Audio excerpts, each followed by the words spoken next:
Hello, everybody.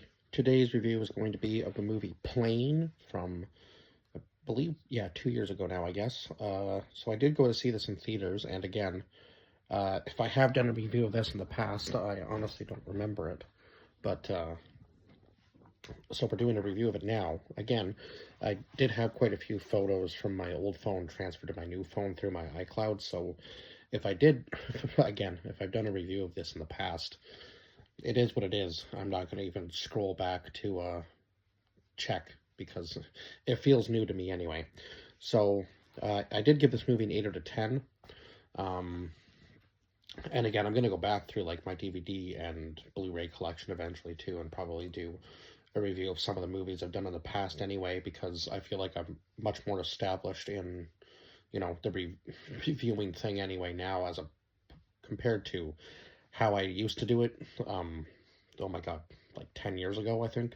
I've kind of been doing this off and on, but now I feel like I'm, really wanting to get into it and actually keep up with it. And I feel like I'm doing a pretty good job within the past, like, I don't know, I guess, what are we in August now? So I think I've pretty much been doing this the entire year, basically. I can't even remember how far back I've gone now, but yeah, I did have to go through Instagram, unfortunately, because some of my videos, apparently they get cut off after 15 minutes. I was not aware of that, so a lot of the reviews that I did unfortunately just got cut short, and it was unfortunate that I found that out a little too late into doing those reviews, so I had to go back and actually watch some of my videos and, well, pretty much watch all of the videos, and then, go back and double check mark some of the previous reviews that I'd done to make sure they were still okay.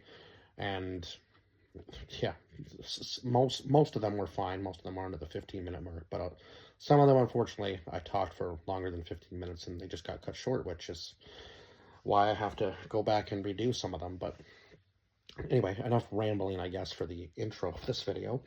Uh, so we'll start off with the cast, the casting list, obviously. So Gerard Butler played Brody Torrance. Mike Coulter, who was from the um, oh my God, I'm having a hard time thinking. Luke Cage series played Louis Gaspar. Tony Goldman played Scarsdale. Uh, Yosan Yosan Ann played Samuel Deli, I believe he was the one who was the co-pilot. Um, Evan Dane Evan Dane Taylor played Datu Janmar, who was, well, I guess kind of like the leader of this militia on this island that they end up landing on. But we'll get more into that. We'll get more into that in a little bit. Paul Ben Victor played Terry Hampton, and Danielle Pineda played Bonnie Lane, who was like the main. Is it stewardess? Stewardess that's on the plane. She was like the main one anyway that seemed to kind of stick out throughout the entire movie, at least on this flight anyway. So they're on flight Trailblazer 119. I guess it's supposed to be like a pretty quick flight, and then he's supposed to go back home to visit his, I believe it might be his ex-wife. I'm not entirely sure, or his. I know he's just going to visit his daughter anyway. That's the main reason he's going to uh, wherever he's going. I can't remember exactly, but I don't think. Basically, he kind of is, well, as a pilot, he has pretty much most of his time is away from home, right? So he doesn't get to spend a lot of time with his daughter. So the time that he does get to spend, obviously, is precious, right, to him. So he just wants to get home to his family after this supposed to be quick flight, which turns out to be a disaster because the I don't know what you would call him, like flight coordinator, I guess you could potentially, I guess is what you could call him, tells him that he has to fly through a storm, and it's really the only way because of the amount of fuel that they have. And he kind of like says, couldn't we just fly around it? And the guy says to him, no, not enough fuel. You will have to you're gonna have to fly through it, unfortunately. And that's when things obviously start to go bad, because as soon as he goes to fly through the storm, uh, lightning strikes the plane and shuts down all the electrical on the plane, and then they have to try to find some sort of landmass to land on. It's not looking great in the very beginning, and quite an intense scene, obviously, because I think he has about 10 minutes from the time they lose electricity in the plane uh, till they actually crash land, essentially. And it's not looking great. It looks like they're going to have to land on the water at first, and then he spots this tiny little island, and he is able to set it down on the road, and luckily nobody gets hurt. That's the main thing here. And of course, it seems all the people are quite ungrateful that he's even landed the plane. But I mean, you're alive, right? So not knowing where you are is kind of, the a small worry, right? At this point, I would think like I'd be pretty grateful that we landed the plane not in water, because if it's landed in water, the chances of your survival are even less, right? No matter where you land. So his co-pilot, so Brody's co-pilot, Samuel, tells him that if they're on this certain island, that it's run by separatists and militias, and they don't really want to be on that island. Unfortunately, of course, for this movie, that's obviously the island that they land on, and things go south pretty quick when uh, when Brody and Lewis decide, or well, I guess when Brody essentially decides that he's going to take Lewis with him on this little escapade to try to find this building that hopefully has a radio in it, so that they can contact Trailblazer and get somebody in to come and save them, right?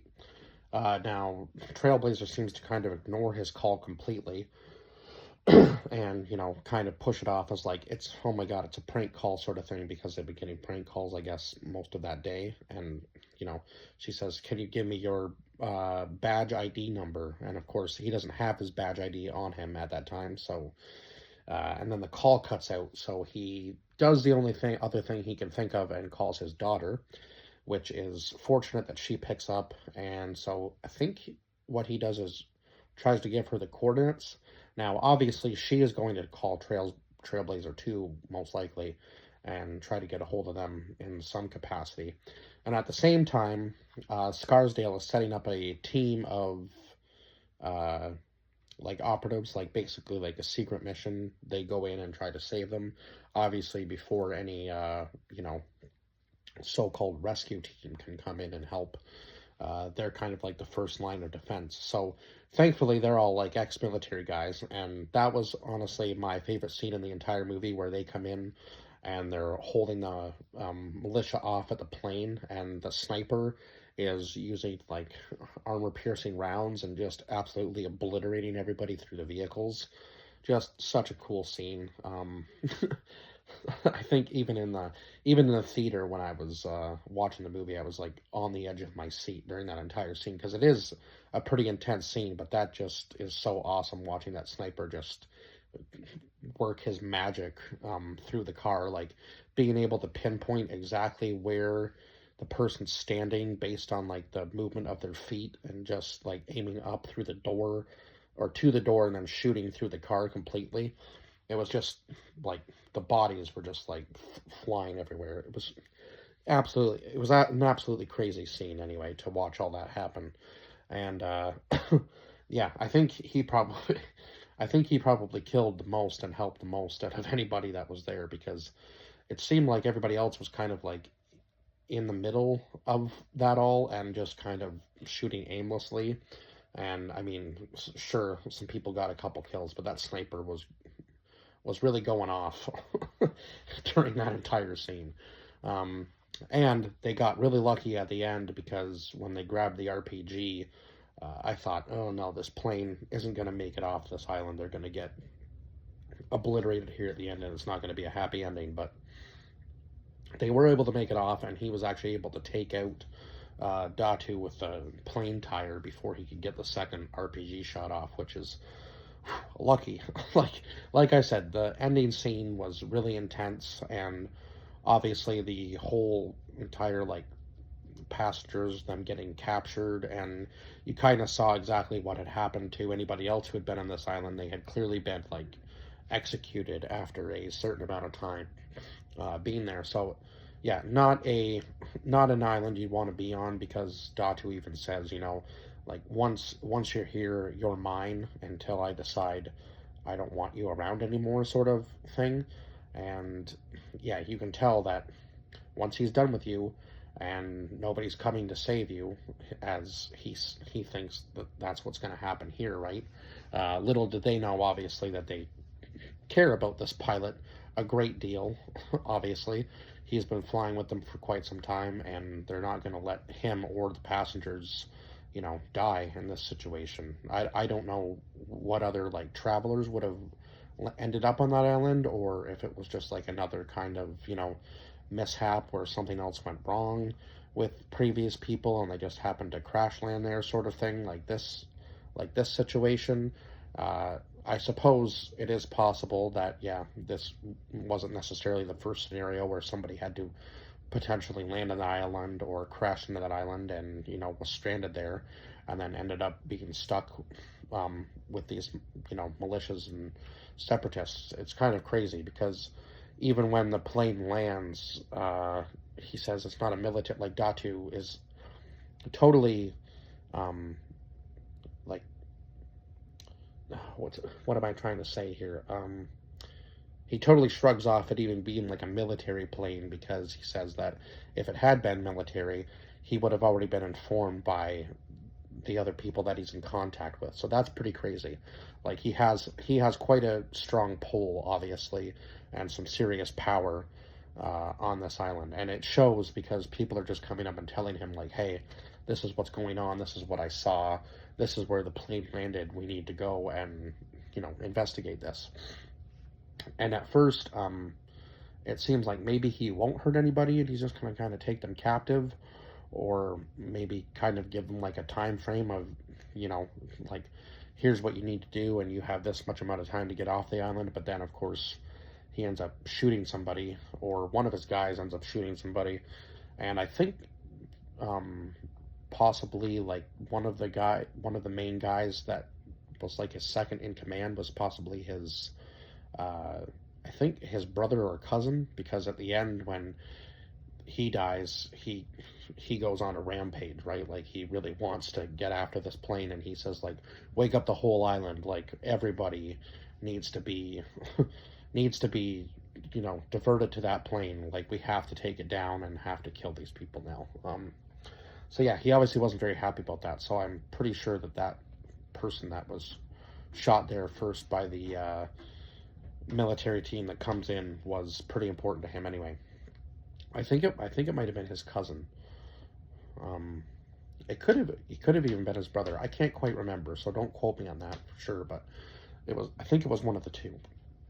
But anyhow, yeah, some pretty intense scenes in this movie, obviously, especially like them crashing on the island, and then pretty much from there, everything kind of is like just slowly escalates until the very end scene where they're in a huge shootout, and then obviously having to get the plane off of the island before they get shot down or killed.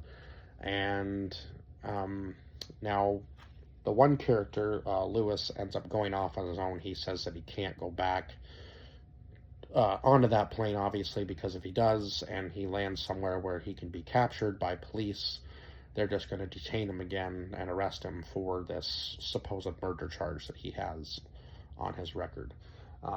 Now, he did explain in the movie, kind of what happened.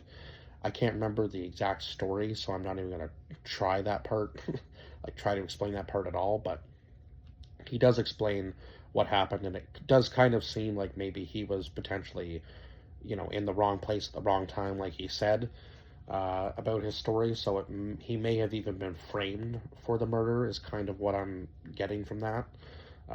And he is ex-military, so he does have that on his side, and obviously he was quite smart with the, being quiet in certain parts and, taking the guys out silently when they're trying to get all of the plane passengers on the bus to get them out of the, little town that they're in, so that, nobody gets hurt, nobody gets captured, nobody dies. So he did have that background, but he does end up taking all the money and running away. So I'm not sure how he's going to survive on that island with all those militias, but maybe he's gonna have to find some sort of way, I guess, because he should have maybe taken the ammo packs with him too, but I guess the money was more important. Maybe that would be a way to kind of like, buy his freedom slowly on that island, or maybe even become like a new potential leader. And, I don't know. I don't know. There's some possibilities there with what he could potentially do, I guess. So I guess maybe we'll see if there's a sequel to this movie. Anyhow, I think I've pretty much covered everything I can, and I will. Oh yeah, the place that they landed in was the Jolo Island cluster, so that is how they were able to end up pinpointing where the plane was, even though it was like a 1,000-mile like search radius. They were able to pinpoint it pretty quickly, actually. So good on them for being able to do that, because I think if they had have taken any longer, I don't think that the passengers would have made it. No, nor would have obviously the pilots or the crew, right? Like they would have ended up all being captured and held captive, and then eventually they probably would have ended up dying. I don't know how many days Datu would have ended up keeping them around, but I'm sure he probably would have found a way to try to get like video and like hold them for ransom sort of thing to make some extra money for his people, obviously. So yeah, kind of interesting to see or to think about how that story could have gone differently had those guys not been able to pinpoint where which island the plane was actually on so quickly. But other than that, yeah, I've I've said everything I can for this movie, and I will see you guys in the next review. And I do think I said 8 out of 10 is what I gave this movie, but just in case, I'll say it again like I normally do at the end. And I will see you guys in the next review. Bye bye for now.